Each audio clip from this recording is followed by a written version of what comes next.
Hi everyone, this is Grace Roskar at NOAA Fisheries. Today I am subbing in for Peg Brady, who usually does this job, but I will be here to introduce our speaker and welcome you all to the 2024 NOAA Fisheries Ecosystem-Based Fisheries Management Seminar Series. So today we're continuing this series that was originally initiated by our NOAA Fisheries team in November of 2017. Our main objective for the series is to increase awareness regarding ecosystem-based management, EBM, and ecosystem-based fisheries management, EBFM, and highlight the progress that NOAA and our partners are making to enhance and implement EBM and EBFM strategies in order to better understand marine ecosystems and provide decision support. And the NOAA Library continues to be our valuable co-host for this series, so thank you, Lisa and team. These seminars are held on the second Wednesday of every month from 3 to 4 p.m. Eastern Time. However, I do want to make known that there will not be a seminar next month in August, and we'll resume the series in September on Wednesday, September 11th at 3 p.m. Eastern. And we'll have a talk by James Thorson, who is at the Alaska Fisheries Science Center. And his presentation will focus on integrated ecosystem assessments and habitat analyses across NOAA Fisheries Science Centers. These presentations are publicly accessible, recorded, and archived, and past audio recordings and presentations can be found on the NOAA Library's YouTube channel. So following today's presentation, there will be an opportunity to ask questions for our speaker, and if you wish to follow up with Jen, you will find the email address on the concluding slide, and I'll put it in the chat as well. And thank you to our many speakers and colleagues and attendees who join this series each month and provide valuable feedback and offer recommended speakers.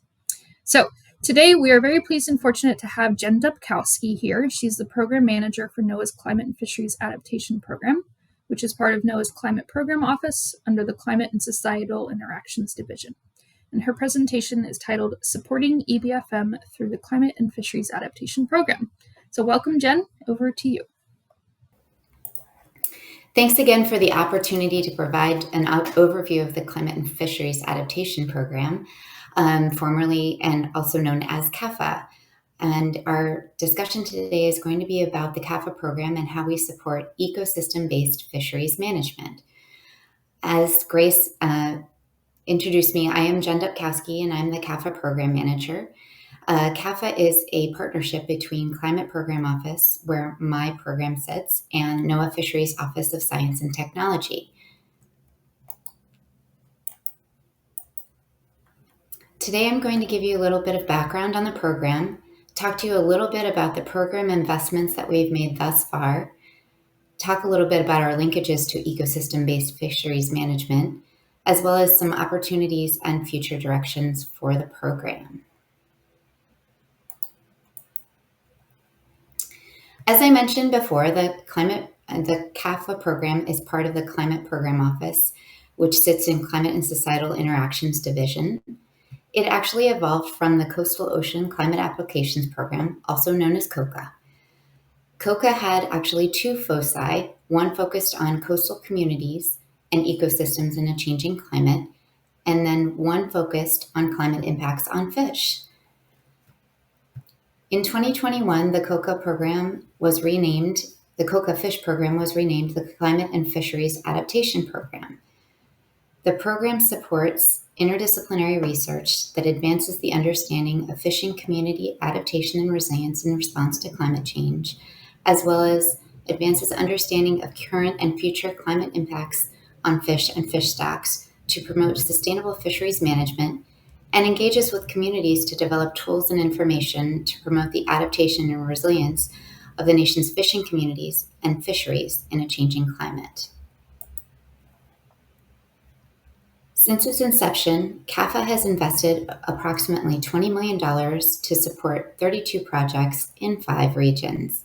We've held 11 workshops that have brought together managers, members of fishing communities, researchers, and other stakeholders. Our initial investment in 2015 was focused on climate impacts in the Northeast, and we've expanded since then to include investments in 5 major calls for proposals and investments in multiple regions. Some of the features of our program include the types of projects and end users that we've funded, The types of projects that CAFA has funded assist in the development of climate-informed stock assessment advice, evaluate the vulnerability of fishing communities to climate impacts, develop climate-informed ecosystem management strategy evaluation frameworks. And some end users of CAFA projects include fisheries managers, management councils, fishing communities, and academia.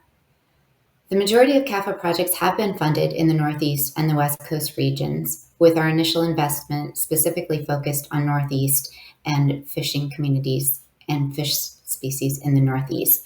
But we have expanded into additional investments on the West Coast and in Alaska, including the Bering Sea and the Gulf of Alaska. And as you know, this discussion is really to talk about how CAFA supports and advances EBFM, ecosystem-based fisheries management. Our funded projects really support many of the steps of the ecosystem-based fisheries management guidelines, but begin with looking at the science to understand mechanisms and ecosystem-level planning. They also help assess vulnerability and risk, utilize models to evaluate management strategies and assess trade-offs, support community resilience, adaptation, and well-being, which ultimately leads us to supporting Step 1, ecosystem-level planning. In 2021, the CAFA program underwent a programmatic evaluation to look at the research that we've supported and to better understand where we've had an impact and how we can improve in the future. This was based off of the RISA theory of change, which looks at products, processes, and people to help assess the program and its impacts. And I'll talk about each one of these categories over the next few slides. Our PIs produce highly cited publications in top-tier ecological, policy, and social science journals.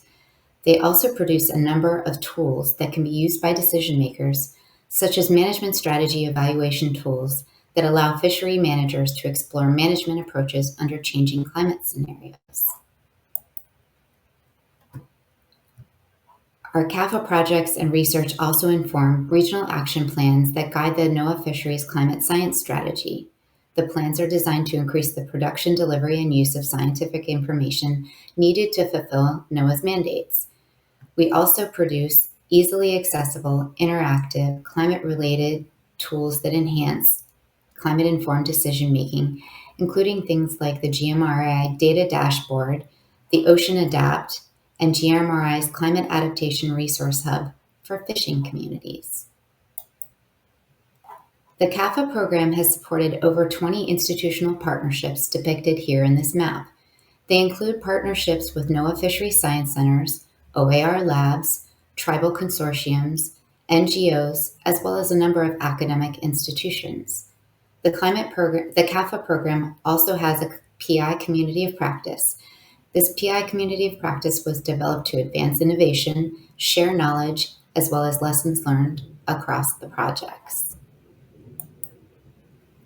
The CAFA website recently was enhanced to include more features that you're able to click on and learn more about the program, including the recently most funded projects, some of our PIs and spotlights on them, recent publications, as well as COCA, formerly the former part of CAFA projects and their research.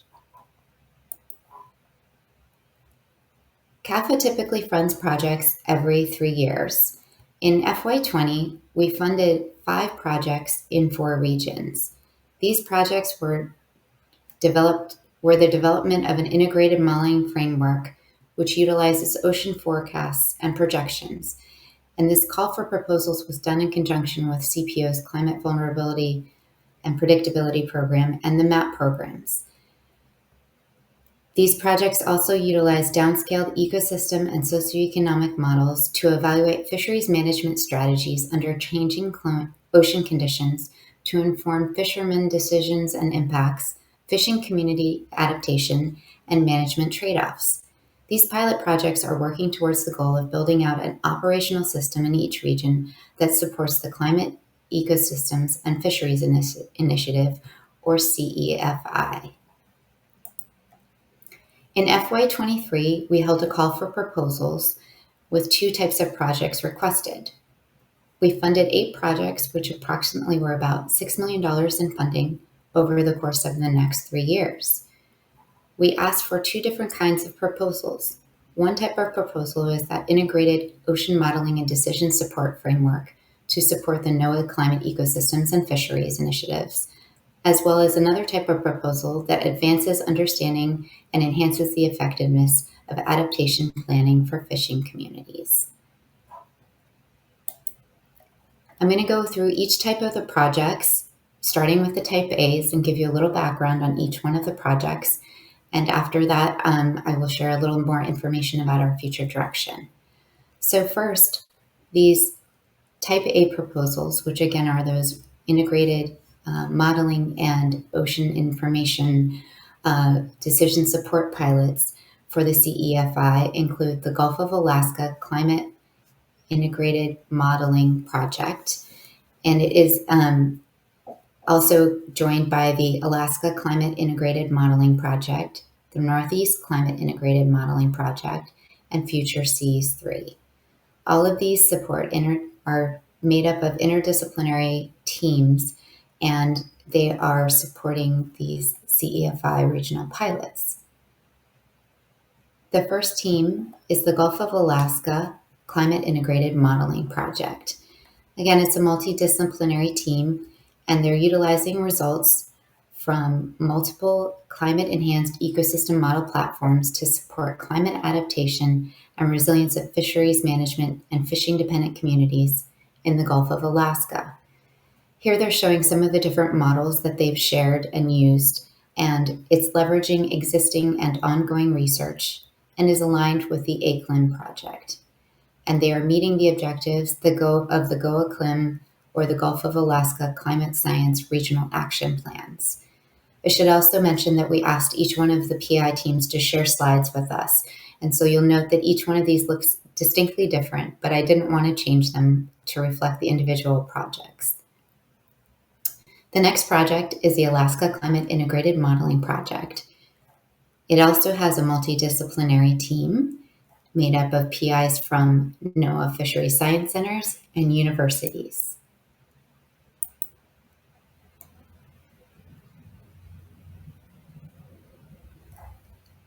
Phases 1 and 2 of this project, it's in its third phase at this point, focused on the development of an integrated modeling system to evaluate potential climate influence changes to the Bering Sea ecosystem and evaluation of management options. Phase 3, which is currently ongoing, continues this while bringing a stronger emphasis on delivering climate-informed advice. This project links to another Type B project, and so there are 2 components to the ACLIM Phase 3 project. This first part focuses on the modeling work, and they are developing model components and a social science engagement component, which we'll touch on a little bit more in the next section on the Type B proposals. One of the outcomes of this project will be to build an interactive dashboard to support risk management and adaptation planning.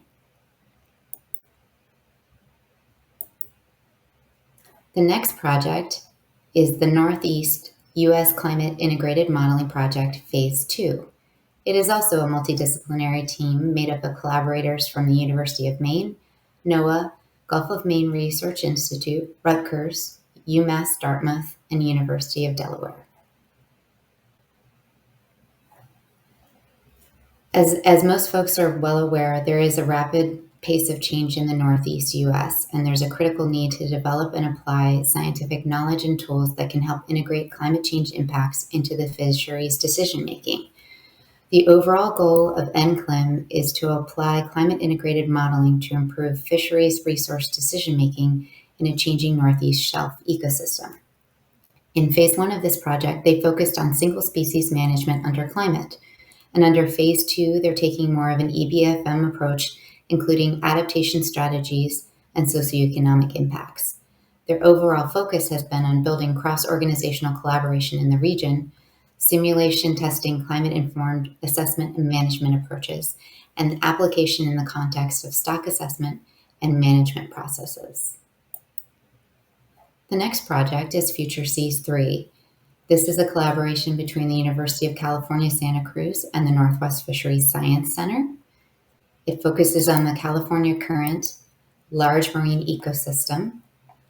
And key elements of the work plan include developing downscaled biogeochemical projections for broader California current large marine ecosystem, as well as assessing species shifts, quantifying fishing community vulnerability, and developing climate-informed management strategy evaluation modules, including a game theory module. And now I'm going to move on to the Type B projects. And again, these are projects that are focused on advancing and enhancing effectiveness of locally determined adaptation planning. Two of these projects actually connect to some of the Type A projects that we just previously spoke about. The first one is advancing understanding of climate adaptation and resilience in the Gulf of Alaska fishing communities. And this one links to the GOA-CLIM project, or the Gulf of Alaska Climate Integrated Modeling Project. This project is building formal adaptation plans, climate adaptation plans for three of the most fishing-dependent and diverse fishing communities in the Gulf of Alaska: Cordova, Sitka, and Kodiak. It is a collaborative effort with fishing and science organizations in the region, where these organizations are PIs on the project, and they are leveraging diverse disciplinary expertise in the project team to build local capacity for adaptation planning. The next project is ecosystem-based management for community resilience collaborative modeling in Washington's coastal estuaries. This team is also an interdisciplinary team comprised of individuals from Sea Grant and the University of Washington. Their goal is to weave together diverse knowledges to reveal, share, and leverage common understandings to enhance community adaptation and resilience. Some of the challenges they face in this project are that two of the largest bays on the West Coast, and the shellfish industry there is over 125 years old, longer if you include harvesting practiced by indigenous peoples. The area provides a substantial percentage of the nation's cultivated shellfish, and the surrounding counties are among the most seafood-dependent counties in Washington state. Previous and ongoing management challenges include invasive species, perceived conflicts between shellfish farming practices and eelgrass conservation, burrowing shrimp pest management, and climate change. The Willow Grays Harbor Estuary Collaborative was formed in 2021 to build trust and common understanding necessary for successful EBM. They're currently in phase 1 of their project, which includes conceptual mapping with focus groups and oral histories with traditional and local knowledge holders. In their next phase, they will use consensus maps that emerge from phase 1 to build both formal qualitative network models and fuzzy cognitive maps, and develop scenario planning under different conditions or stressors, as well as evaluate potential effects of different management strategies. They have an ongoing platform that has been developed both with internal access and external access. Open access sections for the general public include citizen science, story maps, and K-12 curricula. You can visit the website at the link there on that page. The next project is Gender Dimensions of Climate Change Impacts Adaptive Capacity and Resilience in Maine's Coastal Estuaries. These two PIs are with the University of Maine and partner with Sea Grant Maine and College of the Atlantic. Some of their key goals include conducting oral history interviews with women and other gender minorities to understand their experiences of the impacts of rapidly warming Gulf of Maine on their fishing livelihoods and communities. And they plan to apply a gender lens and whole food system approach. They're going to examine the impacts of climate change on fisheries, including pre-harvest activities, both capture fisheries and aquaculture, and post-harvest processing, trade, marketing, and logistics. One of their end goals is also to provide recommendations for climate action policy. The next project is advancing climate-informed decision-making tools for Alaska fishing communities through transdisciplinary research. These PIs are also a multidisciplinary team, and this project links to the ACLIM team, or the Alaska Climate Integrated Modeling Project. Many of the PIs that are on the ACLIM team for Part 1 or Part A are also on the Part B team. They are engaging in partnership building and knowledge sharing to strengthen the biodirectional flow of information among frontline Bering Sea fishing communities, resource manager, and climate change modelers. They're co-developing participatory methods to build a shared understanding of community and fishery level climate change impacts and effects on food security, risk, and adaptation effectiveness, and collaborating on food security assessment methods for Bering Sea fishing communities to support community resilience and adaptation efficacy, as well as utilizing existing management on-ramps to incorporate climate change information, forecast, indices, and context from multiple knowledge sources into management pathways and processes.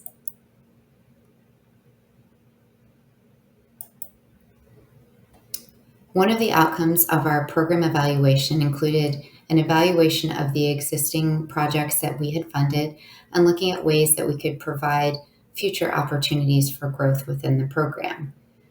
Some of these included advancing delivery of regional scaled information on current and future ecosystem changes, social science research to address fishing communities and environmental justice, broadening our geographic and regional collaborations, engaging with communities to support adaptation and resilience, promoting diverse PI teams, co-developing research with communities, and advancing adaptation to preserve livelihoods, health, and well-being. Looking ahead towards the next call for proposals for CAFA, as I mentioned earlier, we usually run our calls about every 3 years. So our next funding call would be in fiscal year 26. So next summer, we would be looking to share a call for proposals at that time.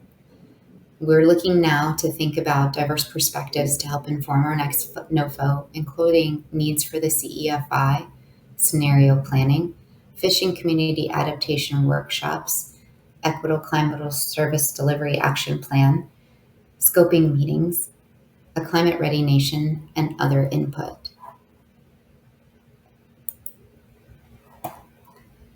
The CAFA program has a couple of upcoming opportunities where if you plan to attend or are interested in engaging further, we are having some of our PI teams are hosting sessions at the American Fisheries Society in September.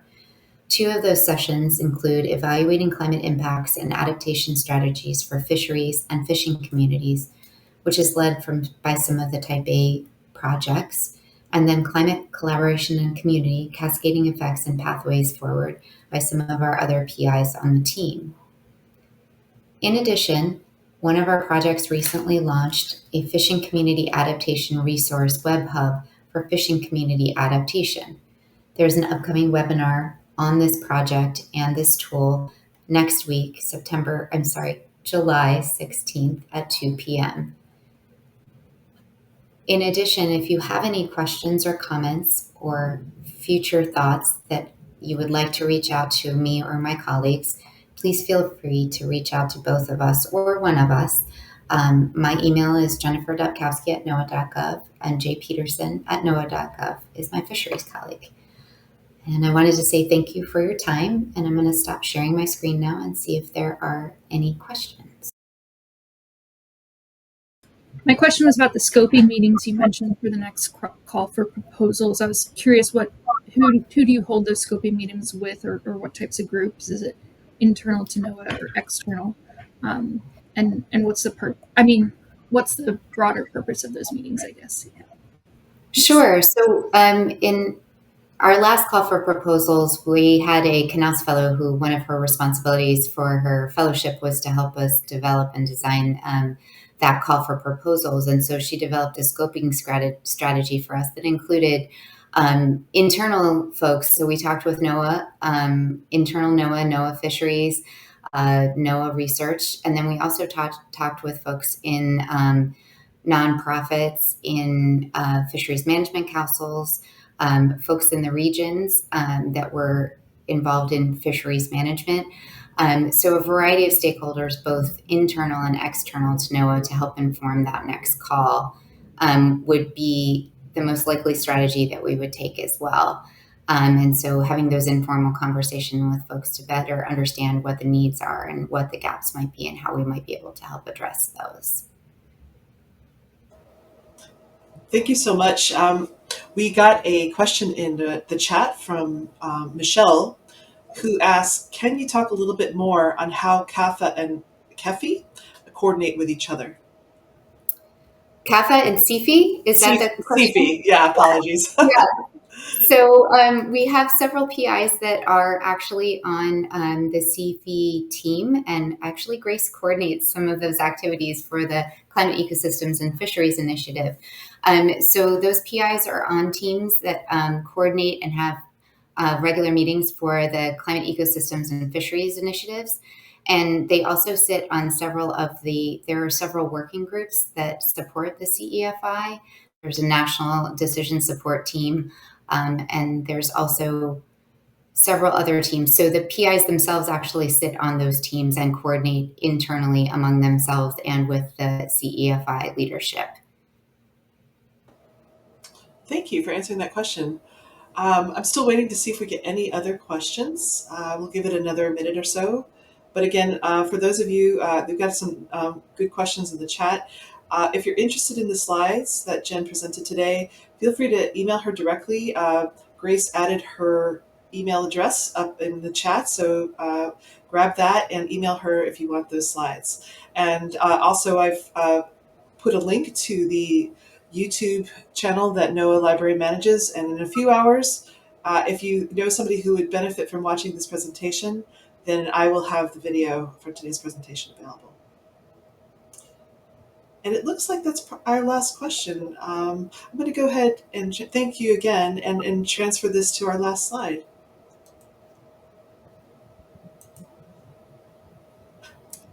All right, thank you, Jen, and the CAFA program for today's presentation, and thanks everyone for joining us. As a reminder, there will be no seminar in August, so please join us back here in September on Wednesday, September 11th at 3 p.m. For the next presentation in our series that will be given by James Thorson of the Alaska Fisheries Science Center. Thank you. Thank you, everybody. Have a wonderful day. Take care.